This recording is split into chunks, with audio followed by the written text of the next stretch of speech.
ወንድም ስለሆነ ያንን ፈጽማ ትወደው ነበርና እያለቀሰች የአልጋውን ሸንኮር ያዘች። ያን ጊዜም ተነስቶ የእውነተኛ ፀሐይ እናቱ ሆይ አንድነት ፍቅር ይገባሻል ብሎ ተናገራት። ሁለተኛም ከአንቺ የምትወለደው ማርያም መልአክ የእሷን ነገር ሲናገር ሰማይና ምድርን የፈጠረ እናት ናት ሲል ሰምቼዋለሁ አላት። እንስሳትንና ሰውንም የሚታየውን የማይታየውን የፈጠረ አሁንም የእስራኤል ወገኖች ሆይ ለምን ታንቀላፋላችሁ? የፈራሽ በስባሽ ወገን የሚሆነው የኢያቄምና የሐናስ ነገር ለምን ቸል ትላላችሁ? ዛሬ በቤተ መቅደስ ሳለች ከእሳቸው ስለተወለደች የእሷን ነገር ሰምታችኋልና ሰምተውስ በእርሳቸው ሌሊት ወደ ቤተ መቅደስ ሂደን እንግደላት በሀገር የተውናት እንደሆነ ሕዝቡን ታሳምጻቸዋለች ተባባሉ።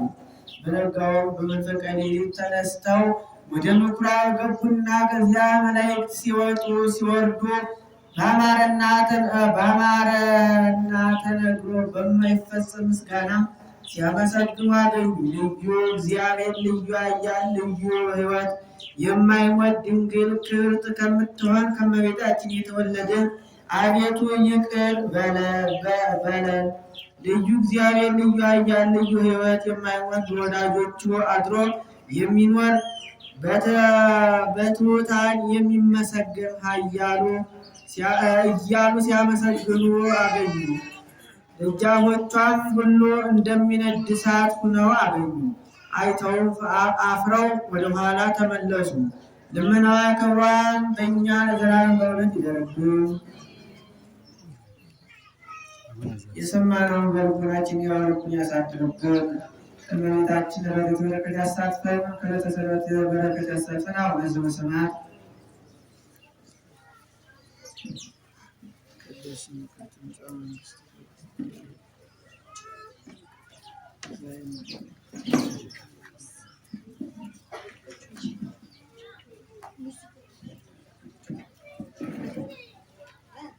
እንደ እግዚአብሔር መልካም ፈቃድ የእናታችን የድንግል ማርያም ታምሯን ሰምተናልና እሱ ከላይ የሚመጡ እንጨቶች አሉና 9-10 ወጣቶች እዚህ ከእንጨቱ የትጋችሁ እንጨት እንድታመጡ የሚል መልእክት እየመጣ ነው። ወጣት ወንድሞች እንጨት እንድታመጡ ይህን መልእክት አስተላልፋለሁ። ወደ ወንጌል ወስዳችኋለሁ።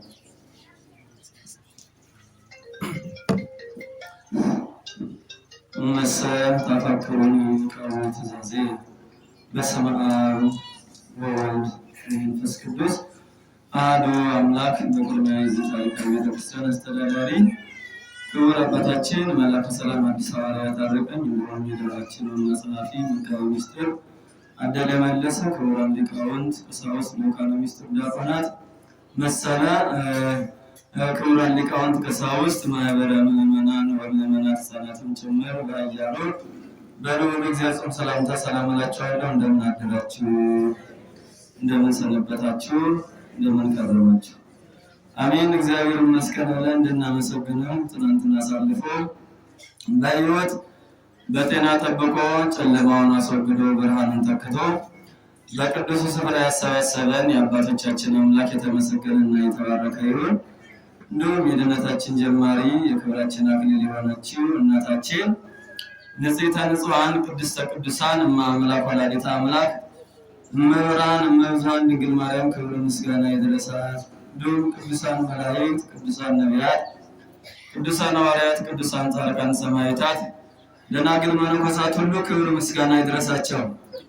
እንግዲህ መምህራችን ይህ ሳምንት ረድኤተ መንፈስ ቅዱስ የመንፈስ ቅዱስ መውረድ የሚነገርበት ነው። እንግዲህ እስከ ሰኔ 17 ከዛ በኋላ ግዕዙ ይቀጥላል። ከዛ እያለ ከ25 እንደገና ክረምት ይጀምራል እና የቤተክርስቲያናችን የራሷ ሰነድም አላት፣ ቀመር አላት።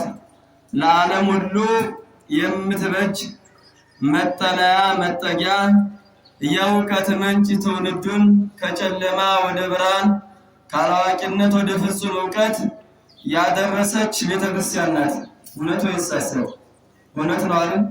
ለዓለሙ ሁሉ እውቀትን የራሷ የሆነ ካላንደሩን በሚገባ ዓለም የሚተዳደርበትን ፈጥረው ሳይሆን ከሰማያዊ ከእግዚአብሔር ተቀብለውት ራሳቸውን ለእግዚአብሔር የሰጡ ትናንት የነበረውን ታሪኳን እንደ ጧፍ እየነደደች እንደ ሽንኩርት እየተቃጠለች እንደ ሻማ እየበራች ለትውልድ ያስጠበቀች ቤተክርስቲያን ናትና መድኃኔዓለም ክርስቶስ በቤቱ እንዳጸናን የእርሱ መልካም ፈቃድ ይሁንልን እና የትምህርታችን ርዕስ እመሰ ታፈቅሩኒ ዕቀቡ ትእዛዝየ ወአነ እስእሎ ለአብ ይፌኑ ለክሙ ከረቁሳ ካላ ዘየኑ ለክሙ እስከ ለዓለም። ብትወዱኝስ ትእዛዜን ጠብቁ ይልና ከእናንተ ጋር የሚኖር ጳራቅሊጦስን እልክላችኋለሁ ይላል። ብትወዱ ምንን ጠብቁ ነው የሚለው? ትእዛዜን። እንግዲህ በኦሪት ዘጸአት ምዕራፍ 20 ላይ 10ቱ ትእዛዛትን እናገኛለን። በማቴዎስ ወንጌል ምዕራፍ 5 ከቁጥር 40 ጀምረን ስንመለከት 6ቱ ትእዛዛተ ወንጌልን እናገኛለን አይደል? ማቴዎስ ወንጌል ምዕራፍ 25 ቁጥር 31 ያሉትንም ሊቃውንቱ ይላሉ ይህን ተርቤ ያላበላኝም ተጠምቼ ያላጠጣኝም። ዞሮ ዞሮ ለማንኛውም ሁለቱም ለኛ ረብና ጥቅም ያላቸው ስለሆኑ የሚበጀውን የሚጠቅመውን መያዝ የእግዚአብሔር ቃል የሚጣል የሚወርቅ የሚያልፍ ስለሌለ ሰማይና ምድር ቢያልፉ የእግዚአብሔር ቃል ግን ለዘላለም ምንድነው? ሕያው ነው። ሰማይ ወምድር ያልፍ ወቃለ ይሰያል። ሰማይና ምድር ያልፋሉ። የምናየው ምድር ያልፋል። የሰው ልጅ ያልፋል። ስነ ፍጥረቱ በሙሉ እንዳልነበር ይሆናል። የማያልፈው ግን ሰውና መላእክት ዕለተ ሰንበት ከዛ ገሃነመ እሳት ማን ነው ሲሆን እነዛ ያልሁ ገሃነመ እሳት ነው ሲሆን ኃላፊ ከምድር ክፍልነት ኃላፊ ነው። ገነት የሰው ልጅ ወርሷት የሚኖር ስለሆነ እነዛ አምስቱ አያልፉ እና ይችን ሀገር የማታልፈዋን ሀገር የሚወርስ የማያልፍ ስራ የሰራ ነው። የእግዚአብሔርን ትእዛዝ የጠበቀ የእግዚአብሔርን ትእዛዝ ያከበረ ነው። ኦሪቱ ላይ ስናነሳ እንደው አንዲት ልበልና ወደ ርዕሱ እስኪ እግዚአብሔርን መውደድ መገለጫው ምንድነው የሚለውን ነው የምናተኩረው። የፍቅር መገለጫዎች ምንድናቸው? ነገር ግን ከዛ በፊት መንደርደሪያ የሆነን ዘንድ በኦሪት ዘጸአት ምዕራፍ 20 አትግደል ይላል አይደል? እናቶች ሰማችኋል? ይሄን የተናገረው ማን ነው? አትግደል ይላል። አትስረቅ፣ አታመንዝር፣ በሐሰት አትመስክር ይላል። አትግደል ያለው ይችን ነፍስና ይህንን አካል ሰሪው ማን ነው? እግዚአብሔር አይደል? ስለዚህ እግዚአብሔርን ገንዘብ እኔ በጓሯችሁ ቀለል ባለ ምሳሌ ልስጣችሁና ወደዚህኛው ላምጣው።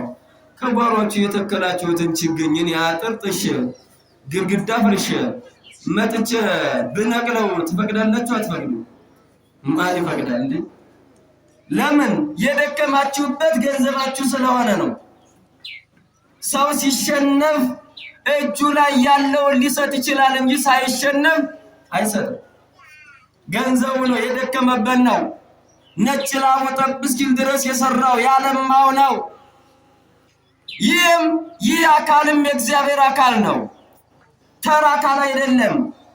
እግዚአብሔር ያበጀው እግዚአብሔርን የሚመስል አካል እግዚአብሔር ለማደሪያው የመረጠው ለርስቱና ለመንግስቱ የለየው አካል የእግዚአብሔር አካል ነው። ውድ እግዚአብሔር ቤተሰቦች፣ ስለዚህ የኛን ነገሮች ሁሉ ሰው እንዳደርግብን እንደማንወድና እንደማንፈቅድ ሁሉ እግዚአብሔርም የሰውን ልጅ በከንቱ ደሙ እንዲፈስ እንድፈናቀል እንዲሞት ብናደርግ እግዚአብሔር ይቆጣል፣ እግዚአብሔር ያዝናል። በምድራችን ላይ አሁን የምታዩት ነው ዓለም አይደል? በየቀኑ እንደ ኢትዮጵያ ላይ ስንት ደም ይፈሳል የሚለውን ምንም ንገሩኝ አያሰኝ። በፊት 2-3 ሰው ሲሞት እግዚኦ ይባል ነበር። ዛሬ 10 እና 20 በአንድ ሲቀበር ብዙ አይደለም አይደል? ምንም የሚያስደንቅ ሀገር ላይ ነው ያለን ሆነን ለመናገር ምንም አይነት። ስለዚህ እግዚአብሔር ቤተሰቦች ዋናው ግን ወደ መፍትሄው መምጣት ነው። ልባችን ጨካኝ ሆኗል። ከሰው ይልቅ ገንዘብ ተኮር፣ ከሰው ይልቅ የሚጠፋው የሚያልፈው ላይ ነው ትኩረታችን። ሆነን ለመናገር ምን ገንዘቡም ኃላፊ ነው የሚታወቀው ነው አይደል? ሌላውም ነገር ኃላፊ ነው። ስለዚህ ውድ እግዚአብሔር ቤተሰቦች ክፉን ነገር ሁሉ ተጸይፈን መልካም የሆነውን እንድናደርግ ክፉዎችንም ልቡናቸው እንድራራ መልካም የሆነውን ጎዳና እንድከተሉ የክርስቲያን ብቸኛ ድርሻው ምንድነው ከተባለ ጸሎት ነው። ጸሎት የጨከነውን ልቡና ጨካኙን ልቡና ሩሩ ያደርጋል። አያደርግም? ያደርጋል፣ ይለውጣል። አንድ ወቅት ኤልዛቤልና አክዓብ ነብዩ ኤልያስን ተጣሉት። ኤልያስ በዛን ዘመን ብቸኛ ነብይ ነው። በብቸኝነቱ ግን ስለ እውነት የቆመ ነው። ስለ እውነተኛ ክርስቶስ የሚያስተምርና የሚመክር ነብይ ነው። ኤልዛቤልና አክዓብ እንደው ናቡቴ መጽሐፈ ነገሥት ምዕራፍ 20 ላይ ስትመለከቱ ናቡቴን የመሰለ ደግ ሰው በአንዲት በወይን ቦታ ያቺ ተፈልጋ በድንጋይ ቀጥቅጠው ገለውታል። ደሙን ውሻ ነው የላሰው። እግዚአብሔር ግን ምን አለው ለንጉሡ? ሌሊት እበቀልሃለሁ፣ የጻድቁ ደም እንደፈሰሰ አይቀርም አለው። እግዚአብሔር ዝም ስለሚል የረሳን እንዳይመስላችሁ። እግዚአብሔር የዘገየ እንኳን ቢመስል የሚቀርመው አምላክ ማንም የለም። እግዚአብሔር ምን ይመስለካል? እምና ማለክት እግዚኦ ከገዦች እሱን የሚመስለው የሌለ ከነገስታት በላይ ንጉስ፣ ከጌቶች በላይ ንጉስ እግዚአብሔር ማንም አይቀርመው። እግዚአብሔር ቤተሰቦች ደግሞ እኛ ነፍስ በእግዚአብሔር እጅ የተያዘች ናት። ነፍሴ ውስጥ እደከ በኩሉ ጊዜ፣ ሁል ጊዜ የኔ ነፍስ በአንተ እጅ ናት ይላል ነብዩ እግዚአብሔር ቅዱስ ዳዊት። በማን እጅ ናት? የኛ ነፍስ በእግዚአብሔር እጅ ናት። እና በዛ ምክንያት ኤልያስ ሲያስተምር ንግስቲቱ አሳደዋለች። ወደ በረሃ ወርዷል። እና ወደ በረሃ ወርዶ ነብዩ ኤልያስ የሚገርማችሁ በዛ በበረሃው እያለ እግዚአብሔር ለነብዩ ኤልያስ ከጭንጫ ላይ ሁለት ነገር አፈለቀለት። መቼም ጭንጫ ላይ ውሃ ቢፈልቅ አይደነቅም፣ ልማዱ ነው አይደል? ድንጋዩን ስንፈነቅል ውሃ ማግኘታችን አይቀርም። ከስር ስለሆነ ከከርሰ ምድር ስለሆነ ውሃ የሚመጣው ምንም ስጦታ ከላይ እንኳን ቢሆን ምድር ታስገኛለህ፣ ከላይ እግዚአብሔር ይሰጣል። አንድ ነገር አስታወስ። እመቤታችን ድንግል ማርያም በቤተ ዮሴፍ ሳለች እንደው ውሃ ገንቧን ያዛርጋ ውሃ ልትቀዳ ስትል የሚገርማችሁ የእስራኤላውያን ጉድጓዳቸው ለ50 ለ60 የሚዘጋ ነው። በሀገራችንም ነበር። አሁን እንግዲህ እንትን የሚባለው መጣ እንጂ በትልቁ ይቆፈርና ሰው በድንጋይ ተዘግቶ በረጅም ገመድ ታስሮ እንትን እየተባለ ነበር አይደል የሚቀደው እንደ እየተደረገ ነበር እናውቃለን። እና እስራኤላውያንም በዛ ስራ ስለነበረ ሄደው ሲቀዱ ድንግል ማርያም የወርቅ ጫማ ለብሳ በቤተ መቅደስ ያደገች አማናዊት መቅደስ ኦሪት ዘወኪ ማርያም እምነ ወእሙ ለእግዚእነ የኦሪቷ መቅደስ ሳይሆን የሐዲስ ኪዳኗ እውነተኛዋ መቅደስ ድንግል ማርያም ወደ ውሃ ምንጭ ሄደች። ይገርማል። የውሃ ምንጭ ክርስቶስን የምትጸርስ እኮ ናት። የስጦታ ሁሉ ባለቤት የሆነውን እግዚአብሔርን የምትወልደው እናት ድንግል ማርያም ያንን ገንቦ ማሰሮ ይዛ ስትሄድ ሴቶች አዩት። አለባበሷን አዩና እንደው አለባበስሽ የሥራ ፈት ይመስላል አሏት። ድንግል ማርያም ዝም አለቻቸው። ሳቁ። በሳቆ በስላቅ ይበው አጋንንት ይላል። የሚገርማችሁ በጣም ከተሳቀ ሰይጣን ጅን ነው። መቼስ እሱ ዋዛ ፈዛዛ አይወድልም ሰይጣን። በጣም ሲሳቅ እኮ ድምጽ አይወጣም ነበር። ሸፈን ተውል ፈገግ ነው የሚባለው። እና እንትን ነው አሁን ሰይጣን የማይገባበት የለም። ዘወንድ በጥርሱ ቁርጥማት እየተመሰለ በአይኑ በለቅሶ እየተመሰለ ጸጉራችን እያሳከከ ወገባችን እየቆረጠመ የማይረባው ልክስክሱ ሰይጣን በዛ አይነት እየተመሰለ እንትን ይላል ይዋጋናል። እና ለዛ እነዚህ ሴቶች ሲያለቅሱ ማነው ሲስቁ ድንግል ማርያም ጸጥ አለች። ትግስተኛ አይደለም። ከዛ ይህንን ውሃ ከቀዱ በኋላ የተጠማ ውሃ መጣ፣ የተጠማ ውሻ መጣ ይላል። ያ የተጠማ ውሻ ሲመጣ እንግዲህ ያው ውሻ ሲጠማ ታውቁታላችሁ፣ ምላሱን አውጥቶ እንደን እያለቀለቀ ሲመጣ ወደ ውሃው እመቤታችን በዛ በለበሰችው ጫማ ቀርታ ያንን ውሃ ሰጠችው። ምን ነው ጉድጓዱን አሁን ቀርተነዋል፣ ተከርነዋል፣ ተገጥመዋል። ሁለተኛውን በምን ልትቀጀው ነው አሏት እመቤታችን። አኮ ማይ ዘይወጽም ታይቱ አላ እምላእሉ ውሃ የውሃ ሰጭ ወይም የስጦታ ባለቤት ውሃ ከላይ እንጂ ከታይ አይገኝም አለቻቸው። አያችሁ፣ ይህ ማለት ምን ማለት ነው? እግዚአብሔር ካልፈቀደ እግዚአብሔር ካልሰጠ ምድር ብቻዋን ምንም ልታደርግ አትችልም ማለት ነው። ስለዚህ የስጦታ ባለቤት ማን ነው? እግዚአብሔር ነው። ምድርን የሚያዛት እንዳሰጥ እግዚአብሔር ያደርጋል። አድርጎ ታስታውሳላችሁ? አድርጓል እኮ 3 ዓመት ከ3 ወር። ወደ ኤልያስ ታሪክ ልወስዳችሁ ነው፣ ልመልሳችሁ ነው። እና እነዚህ ሰዎች ኃጢአት እየሰሩ ጣዖት እያመለኩ እግዚአብሔርን እያስቀየሙ ቢያስቸግሩት ኤልያስን ደግሞ በዛ ላይ ያሳድዱታል። የእግዚአብሔር መልአክ ምን አለ? እንቅልፍ ታበዢ ከነብር ትፋዘዢ። አሁን መቼም ነብርን አይቶ ሰው ይተኛል እንዴ? ይህ በህይወቱ የወሰነ ነው እንጂ ነብር እዚህ ላይ ቁጭ አለች ያለችውን ነገር እንደምታውቋት ጠቅ አድርጋ ደማችን ጠጥታ እዛው ላይ አጋድማን ነው የምትሄደው። ስለዚህ አንተ ከንግስቲቱ ጋር ተጣልተህ እንዴት በዚህ ትቀመጣለህ አለው። ያኔ እግዚአብሔር ነብይ ኤልያስ ወደ ጫካው ወደ በረሃ ወረደ። ውድ እግዚአብሔር ቤተሰቦች ዛሬስ እንቅልፍና ወለን ለመናገር እኮ እንቅልፍ አብዝተናል አይደል? አዚም ማን እንደጣለብን እኮ አይታወቅም። እግዚአብሔር ወደኔ ቀረቡ አለ። እኛ አልቀርበዋልን? እግዚአብሔርም ወደኔ ጩኹ እኔም ጩኸታችሁን እሰማለሁ ይላል። እኛ ደግሞ ምቾት አልጋ ላይ እንሆን መከራ አልጋ ላይ ለመነሳት ወደ ምቾት አልጋ ለመሸጋገር መነሳት ያስፈልጋል። ተነስቶ መጸለይና ማልቀስ ወደ እግዚአብሔር መቅረብ ያስፈልጋል። እግዚአብሔር ቤተሰቦች አይሻልም? ይሻላል እኮ ወደ እግዚአብሔር መቅረብ። ጻሮ ጻርቃን እግዚአብሔር ሰምዖሙ፣ ጻርቃን ወደ እግዚአብሔር ጮኹ እግዚአብሔርም ሰማቸው ይላል። መድኃኒዓለም ጩኸታችን ይስማል። የእግዚአብሔር ቤተሰቦች ቀረብ ብሎ ወደ እግዚአብሔር ማልቀስና ማንባት ነው የሚሻለው። በዛ ሀገር ይህን ተፈጠረ፣ በዛ ሀገር እንደሆነ ዓለሙማ ጭንቀትና ሞትንም አሁን ጊዜም እኮ ይነግረናል። በዛ ሀገር እንደሚባል መሳሪያ መረተች።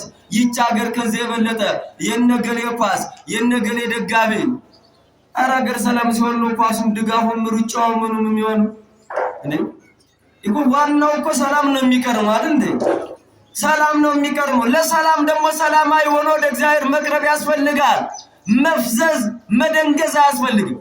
ወደ እግዚአብሔር ቀርቦ መጸለይ ነው። ጌታው የሀገራችን ሰላም አድን እግዚኦ ዛታ ሀገረ ወካላተን ያህጉረ ወበሐውርተ። ጌታው ይችን ሀገር አድናት፣ ጠብቃት፣ ያስራት ሀገር ናት።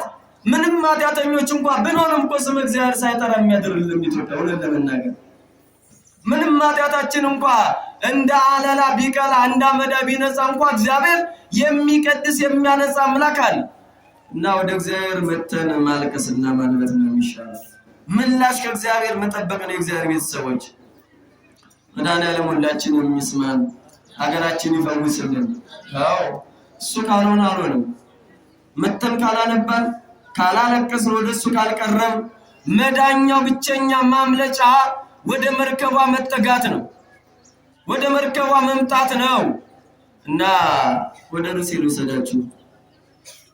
መርከቧን ስለምታስታውሷት ብዙም መርከቧ ቤተክርስቲያን መሆኗን ስለምታውቁ፣ መርከቧ ድንግል ማርያም መሆኗን ስለምታውቁ፣ መርከቡ ጾም ጸሎታችን መሆኑን ስለሚታወቅ መርከቡ ነው እስከ ልጆቹ ወደ መርከቡ ተጠግቶ ነው ገብቶ ነው ከንፍሯና ከዛ ከጥፋቷ ይዳ ነው። ዛሬ መሸሻ ማምለጫችን ወደ መርከቧ መጠጋት ነው፣ ወደ ቤተክርስቲያን ወደ ድንግል ማርያም ሰአሊ ለነ ቅድስት ማለት ያስፈልጋል። ቅድስት ወይ ለምኝልን አይሻልም? እግዚአብሔር ይመስገን አንቺ ለምኝልን፣ አንቺ እግዚአብሔር ማደሪያ ለእግዚአብሔር ቅርብ ነሽ። ምንም ማጸንና ማልቀስ አባቶች እንዲህ ይላሉ፣ የእናት አማላጅ ፊት ያስመልስ አንገት ያስቀልሳል። አሁን እናት ፊት ቆሞ ግን እባክህ ብላ የምትመልስ እናት የለች። ያላትን ትሰጣለህ፣ ባይኖራት እንኳን ታለቅሳለህ። ይሄ በራሱ ምላሽ ነው። ድንግል ማርያም ደግሞ ያለው እናት ናት፣ የማይጎልበት እናት ናት። ለምና የማታጣ የጎደለውን ጋን በወይን የምታጥለቀልቅ ታሪክ የምትቀይር እናት ናት ያለች። ስለዚህ ወደ እሷ ቀረብ ብሎ መለመንና መማፀን ያስፈልጋል። እግዚአብሔር ሰዎች እርስ በርሳችን ከመነቋቆር መውጣት ያስፈልጋል። መበርታት ያስፈልጋል። ጥሩ መሆን ያስፈልጋል። መደናገጥም አያስፈልግም። በሚፈጠረው ነገር ሁሉ ጊዜ ተደናጋጭ ተኩላ እንዳየበግ የሚበታተን ሳይሆን በመከራ የሚጸና እሱ የተባረከ ነው ይላል። ብፁዕ ብእሲ ዘኢትየገሣ ለእኪት ያዕቆብ 2 ላይ በመከራ የሚጸና እሱ የተባረከ ነው ይላል። እነ ቅዱስ ጊዮርጊስ እኮ ቡሩክ የምንላቸው ቅዱስ የምንላቸው ክቡር የምንላቸው በመከራው ጸንተው መከራውን ድል አድርገው ትናንትና አሻግረው ዛሬን ስላሳዩን እኮ እዛ ነው ክርስትና ማለት። እንደዛ ነው። በመከራ የሚጸና የማይፈራ የመከራ መውጫ መንገዱን ጠንቅቆ የሚያውቅ ነው። የመከራ መውጫ መንገዱ መቼኛ ምንም ብቸኛ መሳሪያችን ምን ይመስላችኋል? ምንድነው መሳሪያችን? ጸሎት ነው። የክርስቲያን መውጫ መንገዱ ማምለጫው መጠጊያው ጸሎት ነው። ለዛ ነው ማቴዎስ ወንጌል ምዕራፍ 25 ቁጥር 41 ላይ ትግው ወጸልዩ ከመ ይትባኡ ውስተ መንሱት፣ ወደ መከራ እንዳትገቡ ተግታችሁ ምን በሉ ይላል፣ ጸልዩ። እና ሁሉ መከራ እኮ ስለማንጸልይ ነው አይደል? ደግሞ ጸሎታችን ፍቅር አልባ ስለሆነ ነው። ፍቅር የሌለው ጸሎት ፍሬ የሌለው ዛፍ፣ ፍቅር የሌለው ጸሎት ውሃ የሌለው ምን ልበላችሁ ጉድጓድ ምን ያደርጋል? ውሃ ከሌለው ምንም አይሰራም። ፍሬ የሌለው ዛፍ የሚያው ነው፣ ጥቅም አልባ ነው። ፍቅር የሌለው ጸሎትም እንደዛ ነው። ቂም ይዘን ምን ይጠቅማል? ጸሎቱ ለመስተቀይም ከመዘርዘ ወርቀ ማይከላ አስዋር። የቂመኛ ጸሎት ይላል በእሾህ መካከል እንደወደቀ ፍሬ ነው። በእሾህ መካከል አሁን በፊት አሁን እንግዲህ እንጂ መቼም እሸት አይከለከልም። ከለከላል አልፎ ሲል እንደው እሸቱን በእውነት ያገኘውን ነው የባቄላውንም ሽምብራውንም ነቀል አድርጎ ይዞ ይሄዳል። መንገድተኛ ነው፣ አይከለከልም ነበርና ስለዚህ ያን እየበላ ማሳውን እግዚአብሔር የዝህን ገበሬ ሰውዬ እጁን ይባርከው ጌታ ሆይ ይላል፣ እየመረቀ ይሄዳል። ያ አልፎ የሚሄደው ሰውዬና ስለዚህ እሾህ መካከል ግን የወደቀ እንደሚታወቀው እሸቱ ከደረሰ በኋላ ፍሬው ወደ ጎተራ ይገባል አይደል? ገለባው ደግሞ ወደ ውጭ ሆነና ለበሬ ይሆናል። በሬውም የደከመበትን ያገኛል፣ ገበሬውም የደከመበትን ያገኛል። ልጅ ያስተምርበታል፣ ይድርበታል፣ ይዘክርበታል፣ ማህበር ያወጣበታል፣ ያከፋፈላል። ብቻ መሰላችሁ ገበሬው በእውነተኛውን በምድር ቢሽከረከር በሰማይ ቢበር ነው ከገበሬ የበለ የታለ አንተ ማሩንና ቅቤውን የሚያመርተው እየጫነ አስብቶ ወፍሮ የሚልከው ጤፉን ማሽላውን የሚልከው ገበሬ እኮ ነው። ያው ሳይሰቀቅ እግዚአብሔርን አምኖ የሚዘራ ሰማይ ሲደምናው እኮ ገና በተስፋ ከመርከብ ከቦታው ያለውን አውጥቶ ጎተራ ገንጥሎ አውጥቶ የሚዘራ ገበሬ እኮ ግን አማኝ እግዚአብሔርን የሚፈራ የሚዘክር ያ ብቻ መሰላችሁ? ያው እንኳን ባለ ወለታ እኮ ነው የሚገርማችሁ። ተማሪ አብነት ትምህርት ቤት ሄዶ ሲለምን እናቶቻችን እንደምን እንጀራውን ትኩስን እንጀራ እያደረጉ እየሰጡ አረተም የዛሬ እንጀራ አልጋገርኩ ሚሉና ሽምብራው እንደው ገብሱን ያን እያደረጉ እኮ ነው ዛሬን ያሳዩን። የሚገርማችሁ አሁን ዛሬ ችግር ነው። አሁን ለመለመንስ እንኳን ያ የሚሰጠው የገበሬዎች እጆች እንኳን ችግር ሆኗል። አሁን ለመለመንም ታውራል። ችግሩ ምንድነው ከተባለ የሰላም እጦት ነው። ሌላ እንኳን እግዚአብሔር እኮ እየሰጠ የሰላም እጦት አሁን ተማሪ ስንት ብሎ ወጥቶ ይለምናል። ችግር ነው አይደለም? ቀርቶ ወዳና ወደ ማለት ችግር ላይ ነው ያለው። ስለዚህ መድኃኒዓለም ችግሩን ይፍታልን። አንድ አድርገን መድኃኒዓለም የማይሳነው አምላክ ታሪክ ቀያሪ እግዚአብሔር እሱ ስለሆነ እኛ ጸሎታችን አንድ አድርገን ነው እና በእሾህ መካከል የወደቀች ያቺ ግን ምንም እሸትም የላት ፍሬም የማታፈራ ገለባም የላት ዝም ብላ ነው። ሰውም እንዳደርጋለሁ እሄዳለሁ እጁንም ቢልክ ቆስሎ ነው ተወቅቶ ነው የሚመጣው። ስለዚህ ምን ማለት ነው? በቂምና በበቀል ሆነን የምንጸልየው ጸሎት ምንም የለው ማለት ነው። ያቺ ፍሬ እንደማታፈራ ጥቅም አልባ እንደሆነች ሁሉ ጥቅም አይሰጥም። ስለዚህ ጥቅም አልባ ከሆነ ከውስጣችን ያለውን የጥላቻ ዛፍ ነቅሎ መጣል፣ ከውስጣችን ያለውን የጥላቻ መጋረጃ በፍቅር መቅደድ መቀየር፣ በውስጣችን ያደረውን ጥላቻ በንስሐ ታጥበን የነጻ የእግዚአብሔር ማደሪያ ማድረግ ነው። ያ ከዛ በኋላ እንደብለን ስንጸልይ ከልቦናችን ቂሙ ከሌለ በቀሉ ከሌለ እግዚአብሔር በእውነት ነው የምነግራችሁ ያኔ እግዚአብሔር ጸሎቱ ለጻድቅ ማንፈስ ከእዝን ነው። ልክ እንደው ከንፈር እስከዚህ ድረስ እስክትመለስ ወይም እንደው የአይናችን ጭራ ተመልሶ ከዚህ እስኪገበገብ ድረስ ያን ያለው እግዚአብሔር ክፈት ነው የሚሰማን። በዳና ሁላችንም የሚስማን። አሁን እናንተ መካከል ሁሉም ሰው ኃጢአተኛ አይደለም። አሁን የቆምነው ሁላችን ማይክ ያዝነው ደጎች አይደለም። በዛ ልክ እንዳታዩ። በዛ ልክ አያችሁን ከስረናል ማለት ሰው ነው በቃ አለቀ።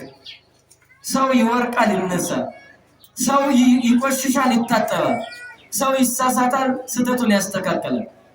ጅሉ ሰው ከስተቱ የማይማር ብቻ እንጂ ሰው ይሳሳታል ያጠፋል። ንግግራችን እናንተን ከሚያንጽ ይልቅ የሚያፈርስ ሊሆን ይችላል።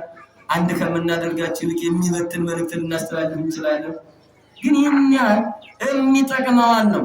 እንደ ንብ ነው ሰው ማለት እንደ ንብ የሚቀስመውን ታውቃላችሁ አይደል?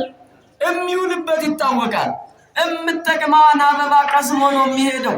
የማይጠቅመው ላይ አያርፍም። ንብ እንደዛ ነው ክርስትና። የሚጠቅመንን ነገር ከእግዚአብሔር ጋር የምንገናኝበትን ነገር እሷን ቀስመን ነው መሄድ ያለብን። እና መድኃኒዓለም ሁላችንንም አንዳርገን አገራችን በቸርነቱ ሁሉ ለሀገራችን የምስራች ያሰማን እግዚአብሔር። እና ስለዚህ ነብዩ ኤልያስ በብቸኝነት ያኔ በነበረበት ወቅት የሚገርማችሁ እንደ ጸሎት የኃያላንን ልቡና እንዴት እንደሚቀይር ለነግራቸውና የፍቅር መገለጫዎችን ትንሽ ብያቸው እንግዲህ መንፈስ ቅዱስ ወር ነው። በመንፈስ ቅዱስ ምን አይነት ነው? በመንፈስ ቅዱስ የታደሰ አካል ምን መስራት አለበት የሚለውን እናየዋለን። እና ከዛ ኤልያስ እንዲህ አለ። አሁን ለንጉሱና ለንግስቲቱ እነዚህ ነቢያት ሐሰት በዛም ወቅት ነበር። ነቢያት ሐሰት አቤት ዛሬ ሰላም ይሆናል ይላል እየረገጠ ማለት እሸቱን እኮ እንዴት ብሎ ሳይጸድቅ እና በቤተ መንግስቱ የሚኖሩት ነቢያት ሐሰት 850 ነቢያት ሐሰት ይኖራል። ኤልያስ በበረሃ እውነተኛው ክርስቶስን ይዞ ይንከራተታል።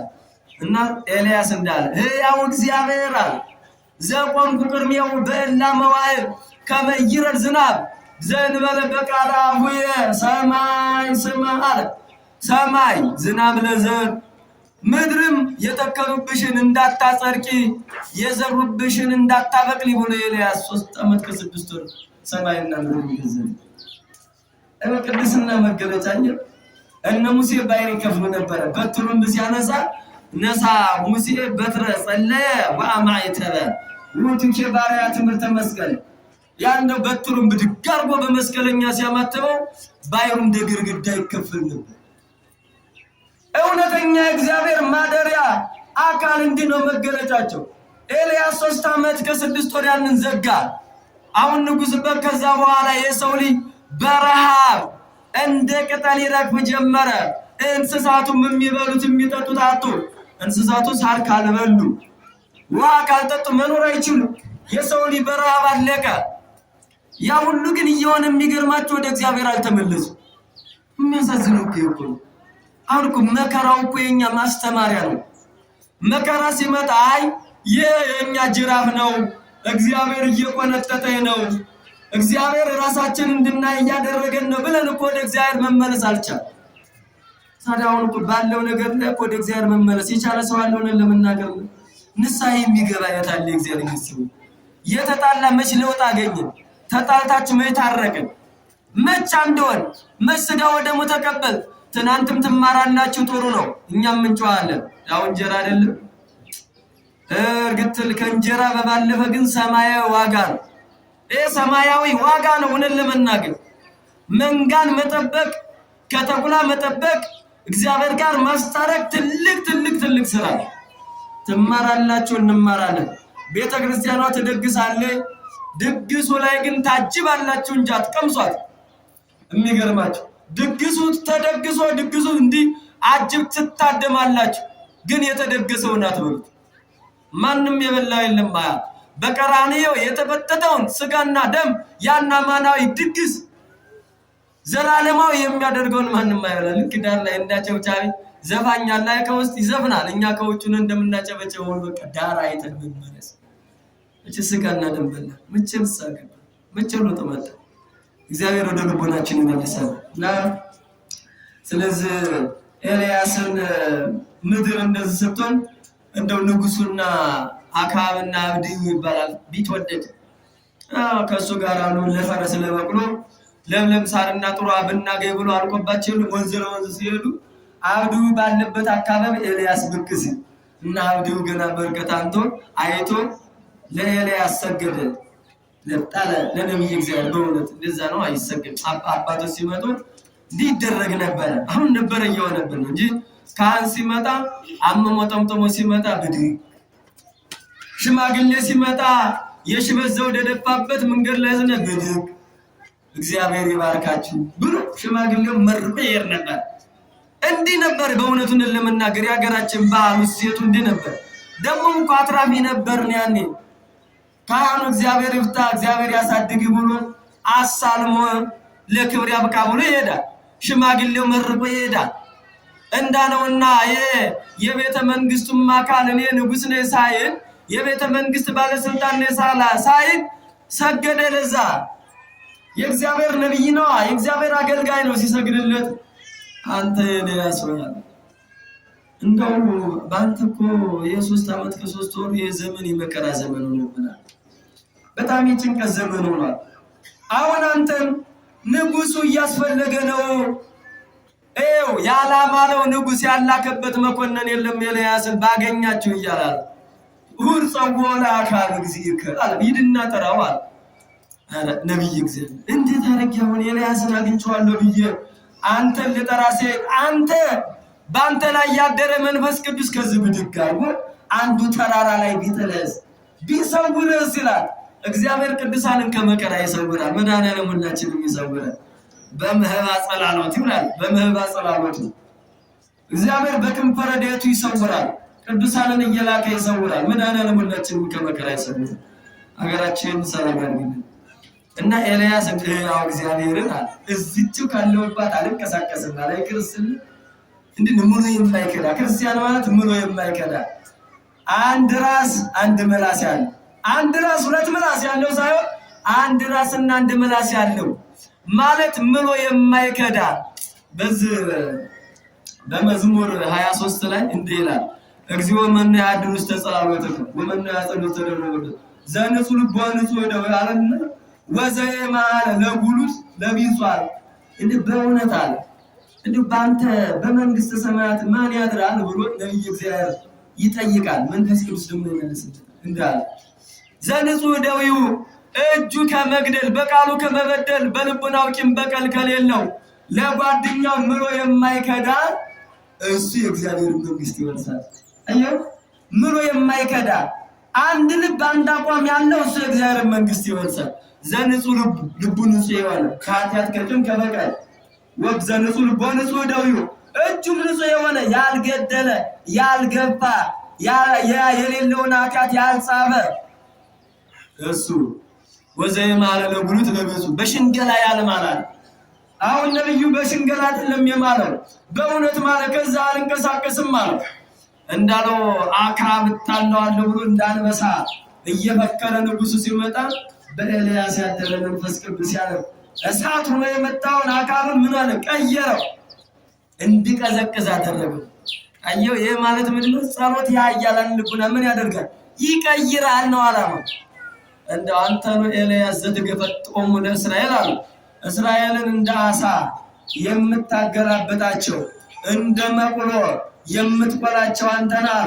እንግዲህ የዘመነ ረሃብ ሰው ረጅሙ ምን ይሆናል መሰላችሁ? አጭር ይሆናል። ቀዩ ይጠቁራል፣ ነጭ ነው የሚሆነው። ደግሞ በዘመነ ሰው ራብ ከሆነ ሰው ዛሬ በልቼ ነገ እሞታለሁ ነው እንጂ ነገ እኖራለሁ አይደል? እግዚአብሔር ራብን ያርቅልን። እንደው ዛሬ አሁን እኛውን የሚበላ አይደለም የኛ ችግር፣ የፍቅር ራብ፣ የመግባባት ራብ እንጂ መቼስ እንደ ኑሮ ውድነትማ ማን ቆሞ ይሄድ ነበረ? እንደ እግዚአብሔር ቸርነት ግን በእውነት ጠግበን ስናደር ያስደስትም።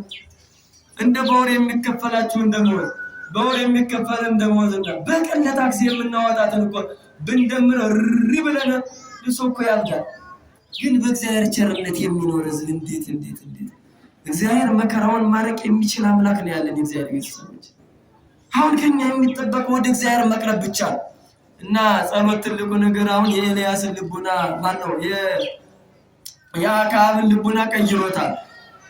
ስለዚህ የክፉዎችንም ልቡና ጸሎት ምን ያደርጋል ነው ዓላማው? ይቀይራል ነው ጸሎት። ከዛ በኋላ ኤልያስ ወደ እግዚአብሔር ጸለየ። እነዛም ቀረው፣ የነዛ ሐሰት ተረጋገጠ፣ የኤልያስ ጽድቅ ተረጋገጠ። ከሰማይ እሳት እንዲወርድ ሆነ።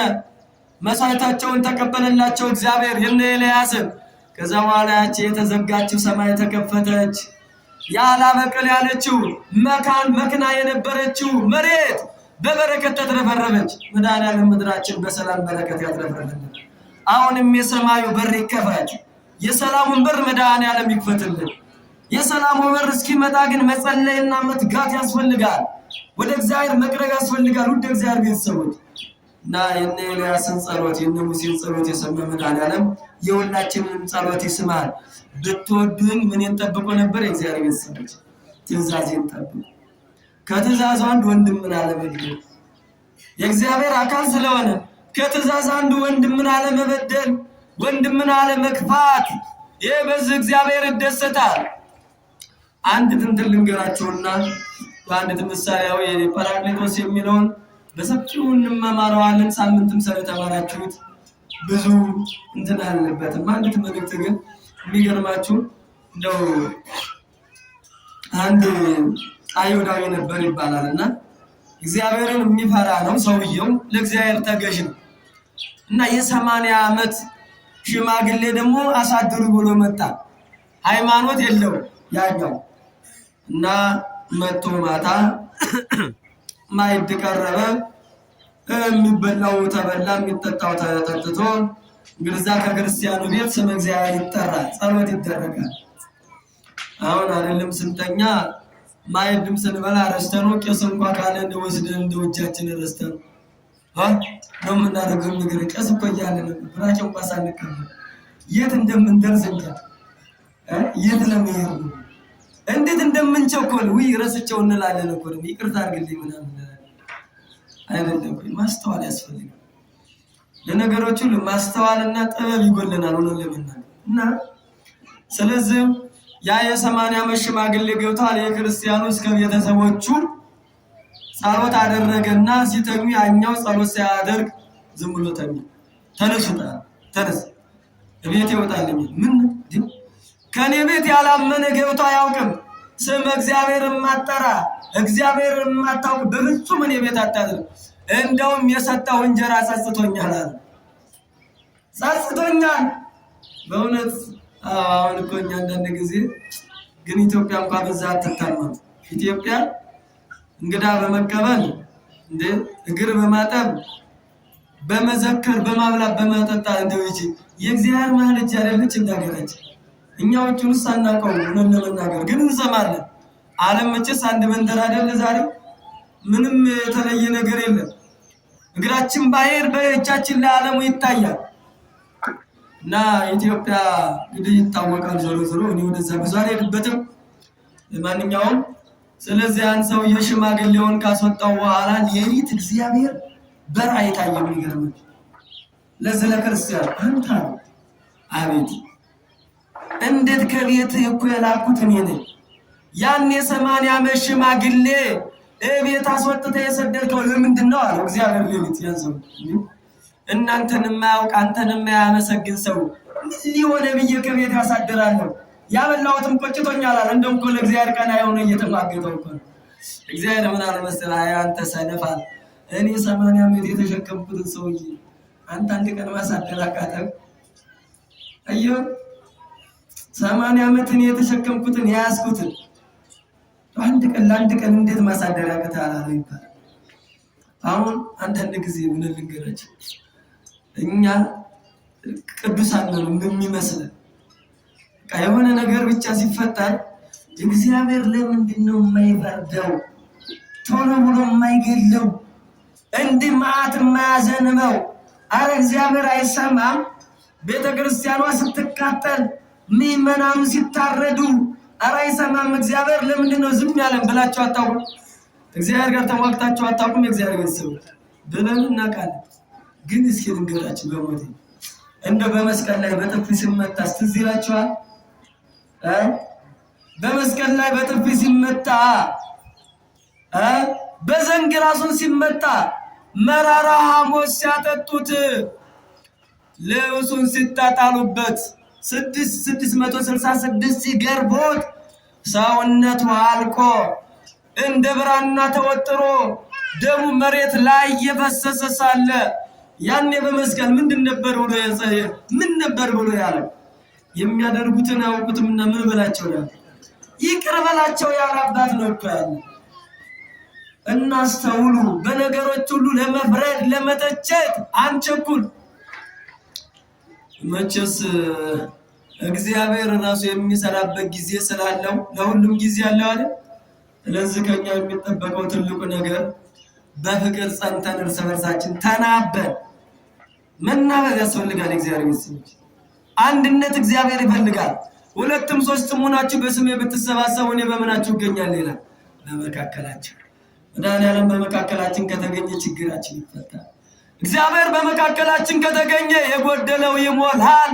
እግዚአብሔር በመካከላችን ከተገኘ የጠመመው ይቀናል። ምን አለ እግዚአብሔርን ከያዘ ለዛ አይደል ነብዩ እግዚኦ መስተተጸመምከን ከውን ከመለወርድ ውስጥ ተግባል እንዴ አንተ ቸል ካልከኝማ ወደ ጉድጓድ እንደሚወርድ ሆናለሁ ይላል። ጉድጓድ ውስጥ የወደቀን ሰማን ይሰማል። ገብቷል። ጥልቅ ውስጥ ነው ያለው እና እግዚአብሔር ቸል ካለን አሁን ቁመን መሄድ እንችላለን እንዴ? አንችልም። በእግዚአብሔር ጥበቃ በቸርነቱ ነው የምንኖረው። ስለዚህ በቸርነቱ የሚያኖርን መድኃኒዓለም ክብር ምስጋና ለስሙ ይጠራው ይድረሰው እና የፍቅር መገለጫዎቹ የከንፈር ሳይሆን ፍቅር የሚባለው በመጾምና በመጸለይ የበደለ በመካስ የወሰደ በመመለስ ያጠፋው ከጥፋቱ ተጸጽቶ ንስሐ በመግባትና ስጋውን ደሙን በመቀበል ፍቅር እግዚአብሔርን ይመስላል። ለእግዚአብሔር መገዛት ነው። ፍቅረ ቢጽ ደግሞ ወንድምን እንደራስ አድርጎ መውደድ። የበደሏችሁ ለበደሏችሁ ምንድን በሉ ነው የሚለው መጽሐፍ። ስድስቱ ቃላት ወንጌል አላመጣላችሁ ነው። ለሚበድሏችሁ ምን በሉላቸው ነው የሚለው። ጸልዩላቸው። ለሚያሳድዷችሁ ጸልዩ። ሲረግሟችሁ ምን በሉ ይላል? መርቁ። ስንጸልይ ነገሮች ሁሉ ይቀያየራሉ። እግዚአብሔር ይለውጣል።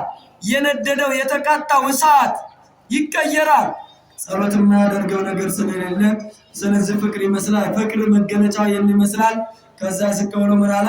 መንፈስ ቅዱስ ጰራቅሊጦስ ከእናንተ ጋር ለዘላለም ይኖራል ይላል። እግዚአብሔር የሚሰጠን ስጦታ ለዘላለም ከኛ ጋር የሚቆይ እንጂ ኤክስፓየር የሚያደርግ የሚበላሽ ስጦታ እግዚአብሔር ይሰጣል አይሰጥም። የእግዚአብሔር ስጦታዎች ለዘላለም የሚያኖሩ ዘላለማዊ የሚያደርጉ የሚቀድሱ የሚባርኩ ናቸው። ጰራቅሊጦስ ማለት 6 ትርጉም አለው። የነገራችሁ ትምህርቴን ጨርሻለሁ። ሰዓት ይሄዳል። ጰራቅሊጦስ ማለት መጽንዒ፣ መንጽሒ፣ ናዛዚ፣ ከሳቲ፣ መስተስሪ፣ መስተፍስሒ ማለት ናቸው። እስኪ እነዚህን እንተንትናቸው። መጽንዒ ማለት የሚያጸና ማለት ነው። አሁን ሰው እንግዲህ ሰው ሲወለድ እንደሚታወቀው እንደው ከአባት ደም ከእናት ዘር ከአባት ይቅርታ እነዚህ ነስቶ ይወለዳል። ከዛ በኋላ ያ ልጅ ሲወለድ ሰውነቱ ምንም አጥንት የለውም አይደል? ያየበረታ ነው። አጥንት የሚሆነው ከእናቱ የሚወስደው ወተትና በውጭ የሚያገኛቸው ምግቦች እያበረቱት እያጸኑት ይሄዳል። እየጎለመሰ እየጎለበተ ይሄዳል። ልክ እንደዛ ሁሉ የእግዚአብሔር ቃል እኛን የሚያጸና ነው። ሰው በእንጀራ ብቻ አይኖርም አይደል የሚለው? በእግዚአብሔር አፍ ቃል ጭምር እንጂ ይላል። እንጀራ ብቻማ ሕይወት ቢሆን መቼ እንጀራማ በሽታ እኮ ነው። በጣም አብዝተን ከበላን አብዝተን የዚህ መቼ ሰውነታችን ፌሽታል አይደል ይለጠጣል። እንደዚህ የሚገርም እየተለጠጠ ከዛ በኋላ ይሄን ያልና እዛ ዲስኩም ይመጣል። የራሳችን አካል ለራሳችን ጣላት ነው የሚሆን እውነት ለመናገር። ስለዚህ ሰው የሚኖረው ያ ሁሉ ከበዛ ነው እና የእግዚአብሔርን ቃል ሲሰማ ይቺ መላካዊ ባህሪያችን እየታደሰች እያረፈች ያዘነችው እየተጽናናች ትሄዳለች። የሚያሳርማ ስለሆነ እግዚአብሔር ስለሆነ መንጽሔ ነው። ደግሞ የእግዚአብሔር ቃል ምን ያደርጋል? ይህንን መጽሐፍ የሚሰማ እርሱ ብፁዕ ነው ይላል ዮሐንስ ራእይ። ንጹሕ ያደርጋል፣ እንደ ብርሌ እንደ ዕንቁ ንጹሕ ያደርጋል የእግዚአብሔር ቃል። አሁን ስትሰሙን ለመናገር እንደው ቅዳሴውን ስትሰሙ ደስ አይላችሁም? ውስጣችሁ አልተደሰተም? ይደሰታል እኮ ውስጣችን ያርፋል። የእግዚአብሔር ቃል ደግሞ ንጹሕ ያደርጋል። ከዛ ደግሞ ናዛዚ ነው። የሚገርማችሁ የእግዚአብሔር ቃል ናዛዚ ነው። ናዛዚ ማለት ናዘዝ ያረጋጋል። ሰው በዛ ዓለም በብዙ ነገር እንደነገርኳችሁ ይቅበዘበዛል። ሰው ሲያጣ የሚበላው ሲያጣውን የሚበላው ለማግኘት እንዲህ ሲቅበዘበዝ ታዩታላችሁ። የሚጠጣው ሲያጣ በቃ የሚያደርገው የሚገባበት ያጣል። ለዛ ሁሉ ግን ማን ይደርሳል? እግዚአብሔር ይደርሳል። እሱ ከተጠራ ያረጋጋል። ሰው እናቱ ሙታበት ሲያዝን፣ አባቱ ሙቱ፣ ድንገት ወንድሙ ተለይቶት እንደው ምርር ብሎ ሲያለቅስ ከዛ ሰባኪ ይመጣና እያደገክሙ ባለማውታትኩሙ ይላል። አይዟችሁ አታልቅሱ፣ እግዚአብሔር እናንተን የሞት ልጅ እንድትሆኑ አልተዋችሁም ብሏል ይላል። የዛሬው ወንጌልም አንዱ እዛ ውስጥ መካከል ነው። የሚገርማችሁ ዮሐንስ ወንጌል ምዕራፍ 14 እስከ ቁጥር 22 ተመልከቱ። እኔ 14 16 እንደመነሻ ነው። የሙት ልጅ የሙት የለው መብት እናት አባት ከሞቱ ችግር ነው አይደል? ምናልባት እንደው አክስት ከተገኘች ጥሩ አጎት ከተገኘ ወስዶ ያሳድጋል። ወይ ወንድም ታላቅ ወንድም አባት አይደለም እሱ ከተገኘ ያሳድጋል። ከዛ በኋላ እንግዲህ መቼም እንጀራውን እኩል ላይሆን ይችላል፣ አሰጣጡ መብቱም እኩል አይመጣም። ስለዚህ ያቺ የሞተች መቼም ነፍስ ተነስታ ልጄ ምን ነው ጠቆረ፣ ልጄን አከሳሽ፣ ምን ነው ለልጅሽ ልብስ ገዝተሽ ለልጄ ለምን ተውሽ ትላለች አትል። ለዛ ነው የሙት የለ መብት የሚባል።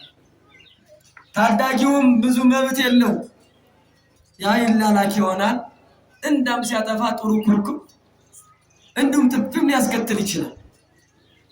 ብዙ ነው መቼስ ግፍ ብዙ ይፈጸማል እና በዛ ልክ እግዚአብሔር ግን ልክ እንደነዛ መብት እንደሌላቸው እንደው የግማሽ የሲሶ ኑሮ እንደሚኖሩት አልተዋችሁም ይላል እግዚአብሔር።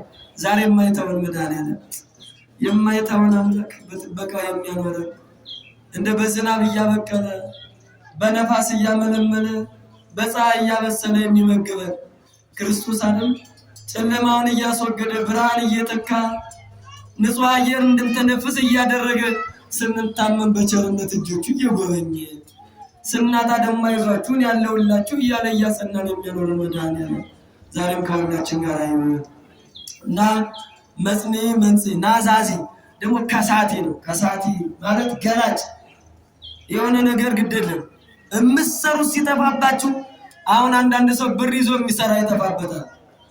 አንዳንድ ሰው እውቀት ተሸክሞ የሚሰራው ይጠፋ እንደው ድፍንፍን ይልበታል። የሚያደርገው እንዲሁ ይህኛውን ነገር ነበር ያው ምን ልስራ እንዲህ ተምሬ ዲግሪ 2 ዲግሪ ዲፕሎማ ይዤ ምናምን እንዲህ ይልና ዝም ብሎ ቁጭ ብሎ የሆነ ቦታ በረንዳ ላይ ያችን አንድ ቦታ ቡና ይጠጣል፣ አንድ ቦታ ደግሞ ይሻገርና ግማሽ ሩባ ይጠጣል።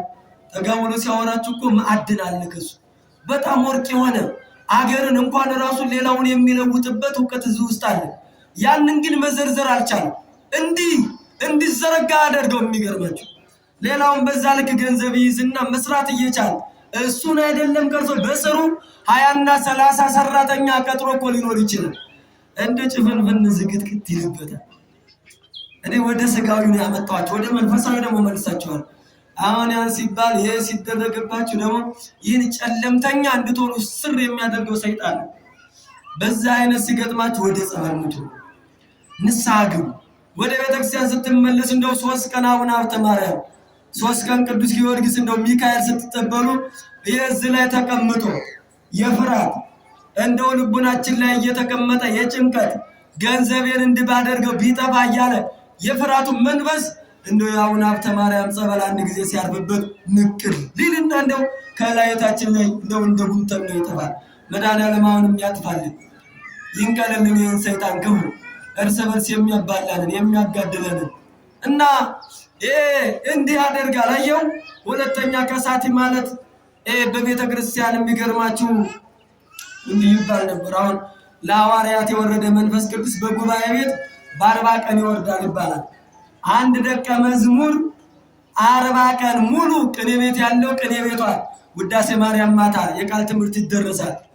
እንዲሁ ጫማ ተወልቆ ነበር ውዳሴ ማርያም ሲደረስ ነው የቃሉ ትምህርት ሲደረስ የሚገርማችሁ ጫማችን አውልቀን ሰላም ለኪ ያንን ዜማው ሲጮ ያለ ውስጥ ሲመስጥ እግዚአብሔር በሚያውቀው እና አንድ ተማሪ 40 ቀን ሙሉ ያችን ጉባኤ ቤት ካለቀቀ በ40ኛው ቀን ትምህርት እንዲይዘው ይችላል።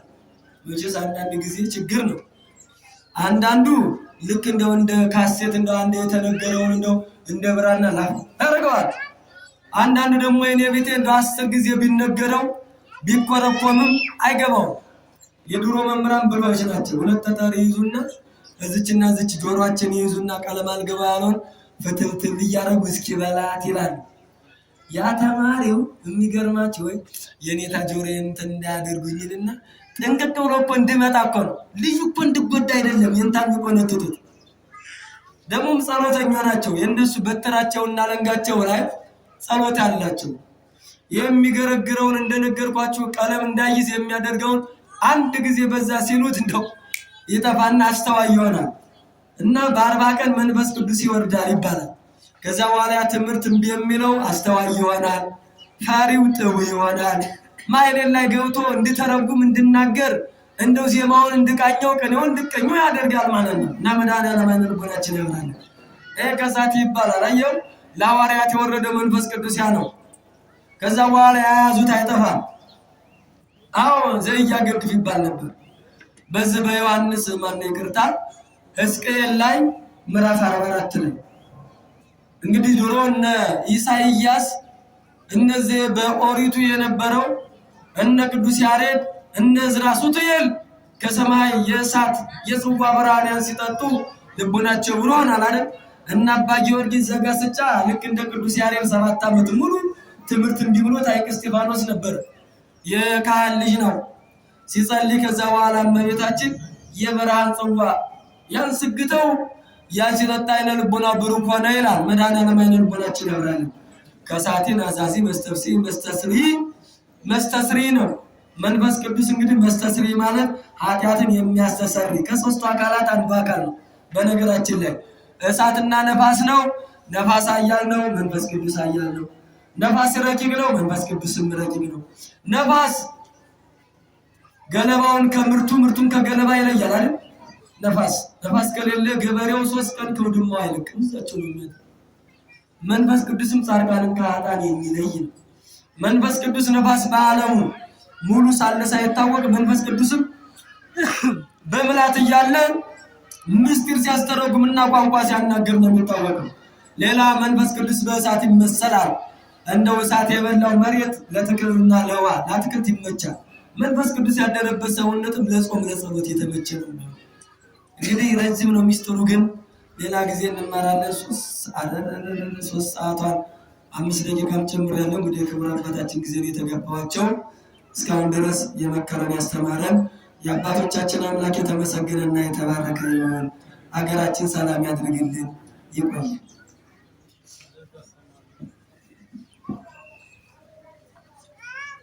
በመምህራችን ላይ አድሮ የመከረን ያስተማረን የገሰጸን የአባቶቻችን አምላክ እግዚአብሔር ስሙ የተመሰገነ ይሁን።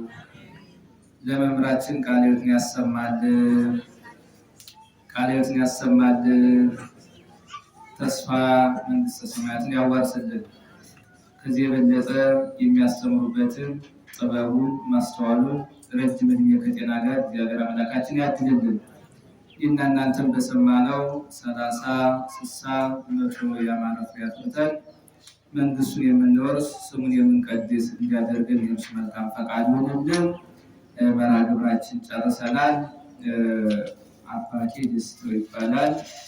የኔ ስም ደግሞ ወለተ ሩፋኤል ይባላል ብላ አዲስ ልጅ 1800 ብር አመጣ ተቆጥተሻል፣ መጥተሽ መውሰድ ትችላለሽ። እግዚአብሔር ከፍ አድርጋችሁ አመስግኑላት፣ ያሳድግሽ ብላችሁ ያው እንግዲህ አስራት በኩራታችሁን አምጡ።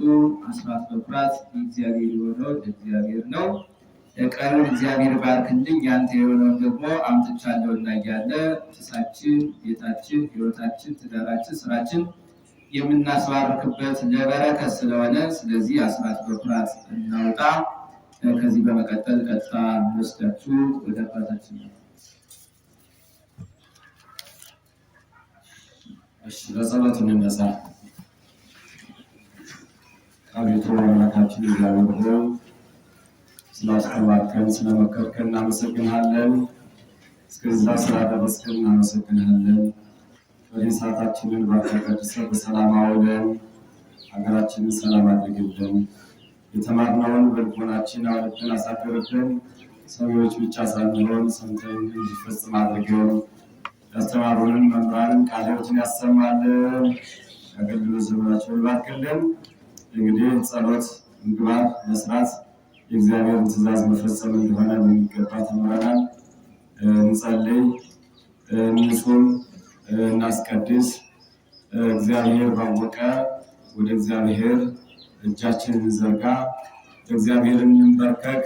ለእግዚአብሔር ስንንበረከክ፣ ለእግዚአብሔር ስንገዛ ሁሉም ይገዛልናልና ያው እንደ ሰውኛ ዝም ብሎ ለሰዎች በመታየት ወደ ሰዎች በመጮህ የሚመጣ ምንም ነገር የለም።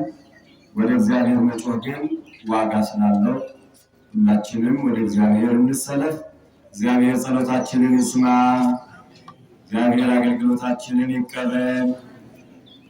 በሰላም ያውለን። አቡነ ዘበሰማያት አባታችን ሆይ ስርዓት የምትኖር ይቀደስ፣ መንግሥትህ ትምጣ፣ ፈቃድህ በሰማይ እንደሆነች በምድር ትሁን። የራሳችን ዛሬ በደላችንን ይቅር በለን እኛም የበደሉንን ይቅር እንደምንል። አቤቱ ወደ ፈተና አታግባን ከሁሉ አድነን እንጂ መንግሥት ያንተ ናትና፣ ኃይል፣ ምስጋና ለዘላለሙ። በቤታችን ቅድስት ድንግል ማርያም ሆይ በመልአኩ በቅዱስ ገብርኤል ሰላምታ ሰላም እንልሻለን። ሐሳብሽ ድንግል ነሽ፣ በሥጋሽም ድንግል ነሽ። አሸናፊ እግዚአብሔር እናት ሆይ ሰላምታ ላንቺ ይገባሻል። ከሴቶች ሁሉ ተለይተሽ አንቺ የተባረክሽ ነሽ፣ የማኅፀንሽ ፍሬ የተባረከ ነው። ጸጋን የተመላሽ ቅድስት ሆይ ደስ ይበልሽ፣ እግዚአብሔር ከአንቺ ጋር ነውና ከተወደደው ልጅሽ ከጌታችን ከመድኃኒታችን ከኢየሱስ ክርስቶስ ዘንድ ይቅርታና ምሕረት እንደሚለምን ኃጢአታችንን ያስተሰርይልን ዘላለሙ።